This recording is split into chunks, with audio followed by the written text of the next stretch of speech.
I was 30 when it happened, when the box arrived at my door that wasn't meant for me, but somehow changed everything.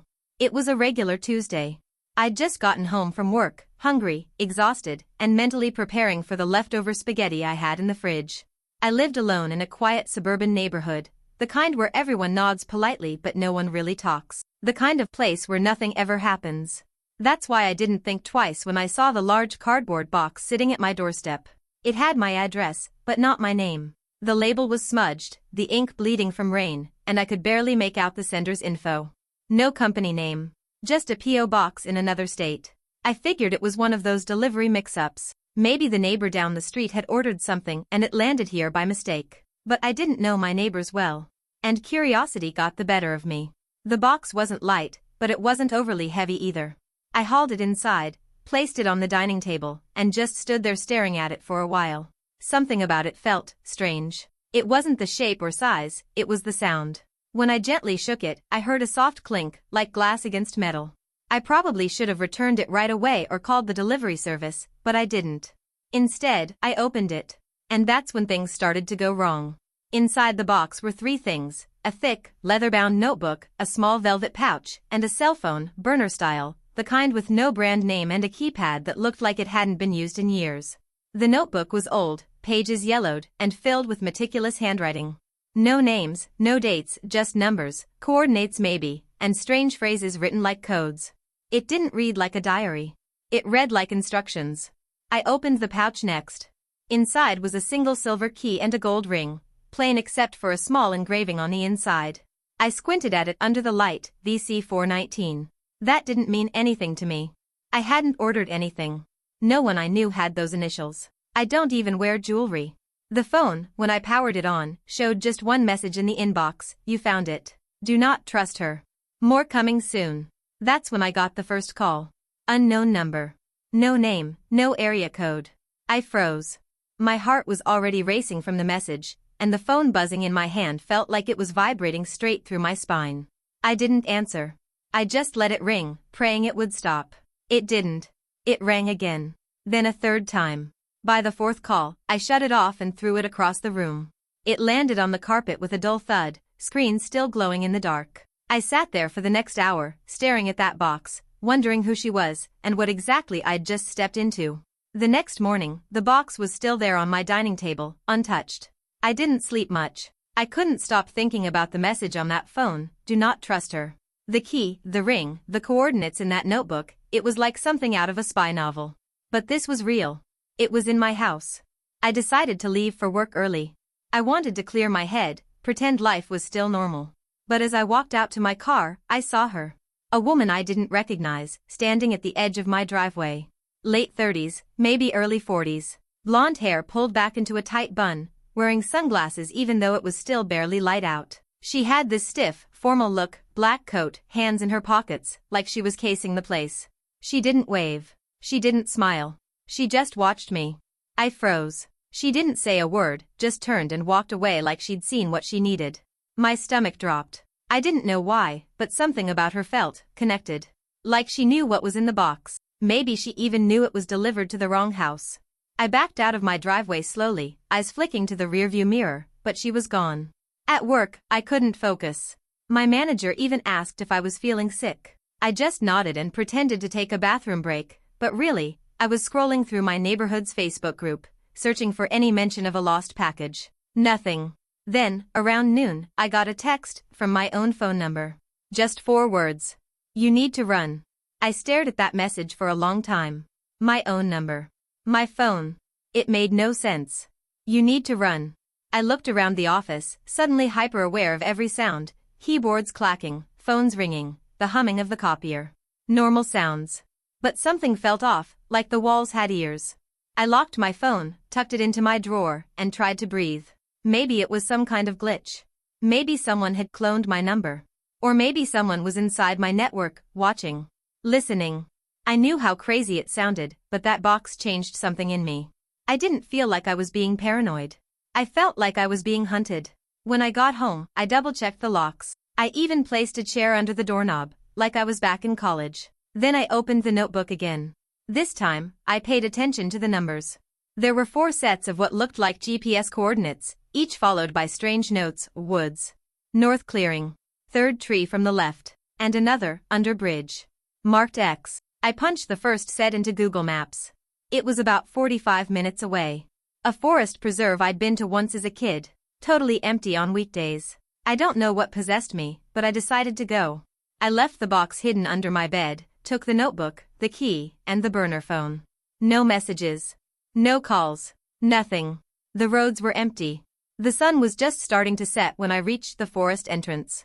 I parked, grabbed a flashlight, and followed the first coordinate trail deep into the trees. That's when I found the marker. A red ribbon tied around a tree, just like the notebook described. And underneath the leaves at its base, something was buried. A small, plastic case wrapped in duct tape. I pulled it out, heart racing. I looked around. No one in sight. Not a single sound. I peeled back the tape. Inside were photos. And I was in them. My hands trembled as I flipped through the photos. Every one of them showed me, at least, I think it was me. Some were candid, like someone had been watching me from a distance. In one, I was leaving my favorite grocery store, keys in hand. Another showed me sitting at a park bench, sipping coffee, laughing at something. But the background in one picture was the real punch to the gut. I was standing in front of a cabin. Not just any cabin, a place I didn't recognize, but something about it felt familiar. Like a dream I couldn't fully wake up from. What made my blood run cold was what, or who, was standing next to me. The woman from my driveway. Same coat. Same tight bun. Her face was clearer in the photo, and she was smiling. Not like a stranger. More like someone who knew me. One photo had something scribbled on the back in sharp, black ink: "Don't forget who you were." It was like the world split open for a moment. I sat down right there in the dirt, trying to make sense of everything. These weren't surveillance photos, they were personal. Like someone had been documenting my life for me. Or maybe for themselves. I went back to the burner phone and turned it on again. It had 1 bar of battery left. Still no new messages, until I refreshed the inbox. Another text appeared, time-stamped just a minute before: "Now do you believe me?" I almost dropped the phone. Whoever this was, they were watching. Still watching. I stuffed everything back into my backpack and sprinted back to the car. I didn't even lock the case again. I just wanted out of those woods. I drove straight home, windows down to keep myself grounded in the moment. When I walked into the house, I noticed something instantly. The box was gone. And someone had been inside. The front door was still locked. The windows, too. Nothing was broken, nothing out of place, except for the missing box. The space beneath my bed where I'd stashed it was empty, and a fine trail of dust showed that it had been dragged out carefully, not yanked. That was when I saw the envelope. It was on my pillow, perfectly centered. No stamp, no writing on the outside. I picked it up with shaking hands and opened it. Inside was a single piece of paper. Typed, plain. No signature. "We warned you. Stop digging. You have no idea who you were before."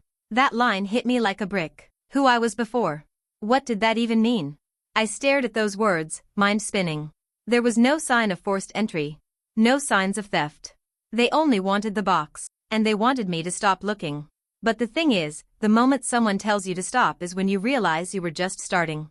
I grabbed the notebook, thankfully still in my bag, and flipped to the next coordinate. This one was closer. A 20-minute drive into the industrial edge of the city. It was marked, Locker 112. Green storage. A storage facility? I'd passed it 100 times. Always figured it was just old units, people's junk from the 90s gathering dust. But now, it might be another piece of whatever this was. I didn't hesitate.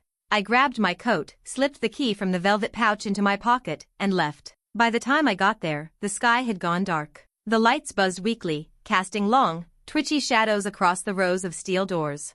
The place felt abandoned, except for a single figure leaning against one of the walls at the far end. I knew it was her before I even got close. She didn't move. She didn't speak. Just watched. I kept walking, eyes locked on Locker 112. The key fit perfectly. And what was inside that locker wasn't a dusty pile of boxes. It was a wall of photographs, of me. Of her. And of people I didn't recognize. All labeled. All dated. Some going back more than a decade. Before I ever moved into this neighborhood. Before I ever remembered knowing her. Before I became whoever I am now. I stepped inside the storage unit, and the sound of the door rolling shut behind me echoed like a gunshot. Rows of corkboard lined the walls, each covered in photographs and maps, documents, and notes pinned and connected with red string. The kind of setup you only see in movies when someone's unraveling a conspiracy no one else believes. Except this time, it was about me. The photos stretched back years. One was of me at a concert I never attended. Another of me hugging a woman I've never met. Same face, same build of me. But in places I swear I've never been. There were receipts from hotels I've never stayed in. Flight itineraries. Even a photocopy of a driver's license, mine, but with a different last name. And tucked behind one of the corkboards was a newspaper clipping, dated exactly 4 years ago. Local woman found dead in motel room, foul play suspected. Her face was partially shown in the photo. Identical to mine.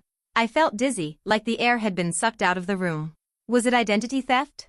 Or something else? The burner phone buzzed again. I pulled it from my pocket with shaking hands. A new message: the woman outside isn't watching you. She's watching for him. He's back. That's when I heard the door unlock again. Not roll up, unlock. Someone else had a key. I turned, heart slamming in my chest. The door began to rise, inch by inch. My shadow disappeared under the growing flood of fluorescent hallway light. And standing on the other side wasn't the woman from before. It was a man in a suit. Mid-40s, clean-shaven. Eyes locked on me like he already knew everything I was about to ask. And he was holding the box. The one that went missing from my bedroom. Without saying a word, he stepped inside, shut the door behind him, and placed the box on the floor between us. Then, as calmly as anything, he said the first words I'd heard anyone speak in days. You were never supposed to open this. He didn't come closer. Just stood there, one hand still resting on the box, like it was his shield or maybe a leash keeping me in place. I didn't say anything. Couldn't. My throat felt tight, like my own body was turning against me. The man's eyes were steady, almost kind, but hollow, like whatever warmth had been there was long gone. He knelt and opened the box, but it wasn't the same as before. The ring, the key, the burner phone, gone. In their place was a folder. Thick, stamped with one word, reassignment. He flipped it open and held out a photograph. It was me again, but this time, younger. Shorter hair. Standing in front of a government building, wearing a badge clipped to my blazer. Under the photo was a name I didn't recognize. Not mine. Not even close. He slid the rest of the documents toward me. Birth certificate. Employment records. A confidential memo about memory suppression protocols. A signature. Mine. Page after page laid out a life I had no memory of, intelligence work, a deep cover operation, a project called Null Horizon. It was all there in black and white. According to the file, I had volunteered. Chosen to be wiped. Given a new identity. Planted here to live a quiet, uneventful life while he, whoever he was, remained missing. A ghost. The man spoke again. You weren't just someone. You were someone dangerous. That's why we buried you in a life like this. My heart thundered in my chest. I asked, barely above a whisper, and him? His answer was immediate. He's looking for you. Then he stepped back, closed the file, and said, you can pretend this never happened. Walk away. Or you can open that locker behind you. Your choice. I hadn't seen the second locker. But now I did. Small, black, unmarked, locked, and the key in my pocket started to feel impossibly heavy. My fingers closed around the silver key in my pocket like it had been waiting for this moment all along. I walked slowly toward the black locker in the corner, each step echoing in the silence between me and the suited man. He didn't move. Didn't speak. Just watched. The key slid in with an eerie smoothness. No resistance. No hesitation. Like the lock already knew it belonged to me. I turned it. Inside, there was no weapon. No money. No documents. Just a mirror. It was old, the glass slightly fogged around the edges, set in a wooden frame worn smooth from use. At first, I didn't get it. What was I supposed to see?